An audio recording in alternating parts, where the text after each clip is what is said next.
मंत्रिपदावरून गच्छंतीची वेळ येताच राजकीय निवृत्तीचे वेध लागलेले आहेत। रोहित पवारांनी संजय शिरसाट यांच्यावर हल्लाबोल केलाय। संजय शिरसाट यांनी वय झालेला आहे, निवृत्त व्हायला हवंय असं विधान केलं होतं। त्यावर रोहित पवारांची प्रतिक्रिया समोर आली आहे।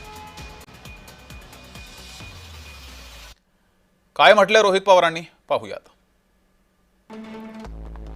सिडकोमध्ये मलिदा खाताना संजय शिरसाटांना कुठेतरी थांबावा असा विचार का आला नाही असा सवाल उपस्थित केलाय।